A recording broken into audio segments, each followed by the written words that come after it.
മാൻലാഷ് ഷൈൻ പെയിൻസിലേക്ക് വരുമ്പോൾ അവർ ഒരുപാട് കൺഫ്യൂസ്ഡ് ആയിരുന്നു. ഷൈൻ പെയിൻസിന് ഒരു വിങ് ഉണ്ട്. അപ്പോൾ ഞാൻ പറഞ്ഞു എൻ്റെ സ്റ്റാഫുകൾ സൈറ്റിലോട്ടേക്ക് വരും, പേഴ്സണലി ഞാനും വരാം. അങ്ങനെ ഞാനും സ്റ്റാഫും കൂടെ സൈറ്റിൽ പോയി ബിൽഡിംഗ് മൊത്തം മോയ്സ്ചർ മീറ്റർ വെച്ചിട്ട് മോയ്സ്ചർ ടെസ്റ്റ് ചെയ്തു. അതുപോലെ എവിടെയൊക്കെയാണ് വിള്ളലുകൾ ഉള്ളത് ഫുൾ ഇൻസ്പെക്ട് ചെയ്തു. അവർക്ക് ഷീറ്റ് ഇട്ടൊരു പോർഷനും ഉണ്ട്. അപ്പോൾ ആ ഷീറ്റ് ഇട്ട പോർഷൻ്റെ അടിയിൽ എന്ന് പറയുന്ന എക്സ്റ്റീരിയർ ഭാഗമാണ്. അവിടെ അത്രത്തോളം എക്സ്പോസ്ഡ് അല്ല വെള്ളത്തിനും വെയിലിനും.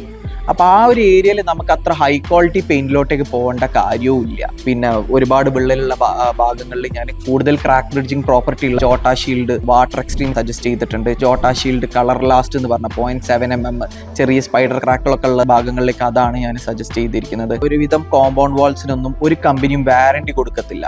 അപ്പോൾ ഒരുപാട് എക്സ്പെൻസീവ് ആയിട്ടുള്ള 20 ലിറ്റർ 10,000 12,000 രൂപ വില വരുന്ന പ്രൊഡക്റ്റ് കൊണ്ടുപോയി അടിക്കുന്നതിൽ ഞാൻ അങ്ങനെ എൻ്റെ കസ്റ്റമേഴ്സിന് ഞാൻ റെക്കമെൻഡ് ചെയ്യാറില്ല. എന്നാലും അവർക്ക് അങ്ങനെ ഒരു താല്പര്യം ഉണ്ടെങ്കിൽ ഞാൻ അത് കൊടുക്കാറുണ്ട്. അപ്പോൾ ഈ ഒരു സൈറ്റിൽ നമ്മൾ മതിലിനൊക്കെ കുറച്ചുകൂടി ക്വാളിറ്റി കുറഞ്ഞ പ്രൊഡക്റ്റ്, അതാവുമ്പോൾ അവർക്ക് എന്തെങ്കിലും കംപ്ലൈന്റ് വന്നു കഴിഞ്ഞാലും വില കുറഞ്ഞതാവുമ്പോൾ 2 വർഷം കഴിഞ്ഞിട്ട് റീപെയിന്റിങ് ചെയ്ത് കഴിഞ്ഞാലും എക്സ്പെൻസ് അതിൽ കവറപ്പ് ആയി പോവാം. അപ്പാർട്ട്മെന്റ് ആയതുകൊണ്ട് തന്നെ ഇവരുടെ ക്ലയൻസ് എന്ന് പറയുന്നത് മേ ബി ഒരു 1 year 6 months അല്ലെങ്കിൽ ഒരു 2 years നിൽക്കുന്ന കസ്റ്റമേഴ്സ് ആയിരിക്കും. അത്ര തന്നെ ഹെവി ക്വാളിറ്റി ഓഫ് പെയിന്റുകൾ അടിക്കേണ്ട കാര്യമില്ല. കാരണം എന്തായാലും 1 year റീപെയിന്റിങ് വരുന്നതാണ്. അതുകൊണ്ട് തന്നെ അവർക്ക് ഇന്റീരിയറിൽ ഒരു മീഡിയം റേഞ്ച് ഓഫ് പ്രൊഡക്റ്റ് ആണ് ഞാൻ അവർക്ക് ചൂസ് ചെയ്ത് കൊടുത്തിരിക്കുന്നത്. അങ്ങനെ 3-4 റേഞ്ച് ഓഫ് പ്രൊഡക്ട്സ് ഓരോ ഭാഗങ്ങളിലേക്കും അവർക്ക് റെക്കമെൻഡ് ചെയ്തിട്ടാണ് സൈറ്റ് കംപ്ലീറ്റ് ചെയ്തെടുത്തത്. ജോട്ട് എന്ന് പറഞ്ഞ കമ്പനിയുടെ 4 വെറൈറ്റി ഓഫ് പ്രൊഡക്ട്സ് ആണ് നമ്മളിവിടെ ചെയ്തിട്ടുള്ളത്.